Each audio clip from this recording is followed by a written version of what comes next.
ವಿರುದ್ಧ ಹೋರಾಟ ಬಿಟ್ಟುಕೊಳ್ಳದೆ ಈ ಒಂದು ಹೋರಾಟಕ್ಕೆ ಆಗಮಿಸಿರ್ತಕ್ಕಂಥ ಗ್ಯಾರಂಟಿ ಸಮಿತಿ ಜಿಲ್ಲಾಧ್ಯಕ್ಷರಾಗಿರ್ತಕ್ಕಂಥ ಮಾನ್ಯ ರೆಡ್ಡಿ ಶ್ರೀನಿವಾಸ್ ಅವರೇ, ಅದೇ ರೀತಿಯಾಗಿ ಕಾಟಗಿ ಬ್ಲಾಕ್ ಕಾಂಗ್ರೆಸ್ ಅಧ್ಯಕ್ಷರಾಗಿರ್ತಕ್ಕಂಥ ಅಣ್ಣನವರಂಥ ಶರಣೇಗೌಡ ಮಾಲಿಪಾಟೀಲ್ ಅವರೇ, ಅದೇ ರೀತಿಯಾಗಿ NSU ಜಿಲ್ಲಾಧ್ಯಕ್ಷ ಶಿವಕುಮಾರ್ ಅವರೇ, ಅದೇ ರೀತಿಯಾಗಿ ಗ್ಯಾರಂಟಿ ಜಿಲ್ಲಾ ಸದಸ್ಯರಾಗಿರ್ತಕ್ಕಂಥ ಸೋಮನಾಥ್ ದೊಡ್ಡಮನೆ ಅವರೇ, ಅದೇ ರೀತಿಯಾಗಿ NSUನ ಎಲ್ಲ ಸದಸ್ಯರೇ ಹಾಗೂ ನಮ್ಮ ಕಾಂಗ್ರೆಸ್ ಪಕ್ಷದ ಯುವ ಮುಖಂಡರೇ ಹಾಗೂ ನಮ್ಮ ಪಕ್ಷದ ಕಾರ್ಯಕರ್ತರೇ, ನೀಟ್ ಪರೀಕ್ಷೆಯು ಮೇ 3ರಂದು ನಡೆದಿದ್ದು ಈ ಒಂದು ಪರೀಕ್ಷೆಯನ್ನು ಇಮಿಡಿಯೇಟಾಗಿ ಅಂದರೆ ಏಕಾಏಕಿ ಈ ಒಂದು ಪರೀಕ್ಷೆಯನ್ನು ರದ್ದುಗೊಳಿಸ್ತಾರೆ.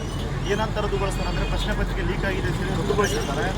ಆದರೆ ನಮ್ಮ ದೇಶದಲ್ಲಿ ಒಟ್ಟು 22,79,000 ವಿದ್ಯಾರ್ಥಿನಿಯವರು ಈ ಒಂದು ಪರೀಕ್ಷೆಯನ್ನು ಬರ್ತಿರ್ತಾರೆ. ವಿಶೇಷವಾಗಿ 1,50,000 ಕರ್ನಾಟಕದಿಂದ ಬರೆದಿರ್ತಾರೆ. ಆದರೆ ಮುಂಚೆ ಯಾವ ರೀತಿ ಇತ್ತಂದರೆ ನಮ್ಮ ಕರ್ನಾಟಕದಲ್ಲಿ ಒಂದು ನೀಟ್ ಒಂದು ಎಕ್ಸಾಮ್ ಇರಲಿಲ್ಲ, ಕರ್ನಾಟಕ CET ಅಂತೇಳಿ.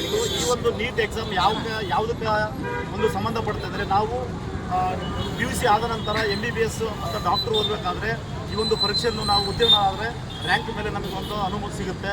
ಆದರೆ ಮುಂಚೆ ಇರತಕ್ಕಂಥ ಕರ್ನಾಟಕ CET ಎಸ್ಪೆಷಲಿ ನಮಗೆ ಹೈದರಾಬಾದ್ ಕರ್ನಾಟಕ ವಿದ್ಯಾರ್ಥಿಗಳು ಭಾಳ ಅನುಕೂಲ ಆಗಿತ್ತು. ಆದರೆ ಕೇಂದ್ರ ಸರ್ಕಾರ ಇದನ್ನು ಏನು ಮಾಡುತ್ತಂದರೆ ಏಕಾಏಕಿ ಒಂದು ನ್ಯಾಷನಲೈಸ್ ಮಾಡಿ ಒಂದು ನೀಟ್ ಎಕ್ಸಾಮ್ ಅಂತ ಇರ್ತಂತು ಅದನ್ನು NTA ನ್ಯಾಷನಲ್ ಟೆಸ್ಟ್ ಏಜೆನ್ಸಿ ಅವ್ರಿಗೆ ಕೊಟ್ಟು 2024ರಲ್ಲಿ ಕೂಡ ಒಂದು ಪ್ರಶ್ನೆ ಪತ್ರಿಕೆ ಲೀಕ್ ಆಗಿತ್ತು. ಆವಾಗ ಕೂಡ ಏನು ಹೇಳಿದ್ರು CBI ತನಿಖೆ ಮಾಡ್ತೀವಿ ಅಂತ ಹೇಳಿದರು. ಬಟ್ CBI ತನಿಖೆ ಇವತ್ತು ಕೂಡ ಅದರ ವರದಿ ಯಾವುದು ಕೂಡ ಇವತ್ತು ಕೂಡ ಬಹಿರಂಗವಾಗಿಲ್ಲ. ಅದು ಇದೇ ರೀತಿಯಾಗಿ ಪ್ರಶ್ನೆ ಪತ್ರಿಕೆ ಒಂದು ಸೋರಿಕೆ ಆಗ್ತಾ ಹೋದರೆ ನಮ್ಮ ದೇಶದಲ್ಲಿ ಶಿಕ್ಷಣವನ್ನು ಪಾರದರ್ಶಕತೆ ಸಿಗಲ್ಲ.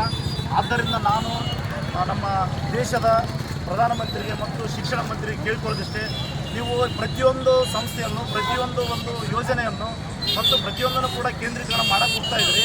ಬಟ್ ಕೇಂದ್ರೀಕರಣ ಮಾಡಿದಾಗ ನೀವು ಒಂದು ಎಕ್ಸಾಮನ್ನೇ ಸರಿಯಾಗಿ ನಡೆಸೋಕ್ಕಾಗ್ತಾ ಇಲ್ಲ.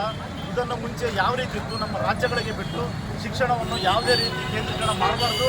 ಅದೇ ರೀತಿಯಾಗಿ ಇದನ್ನು ನಿಷ್ಪಕ್ಷಪಾತವಾಗಿ ಎಲ್ಲ ತನಿಖೆ ಸಂಸ್ಥೆಯನ್ನು ತನಿಖೆ ಮಾಡಿಸಿ ಇದಕ್ಕೆ ಸಂಬಂಧ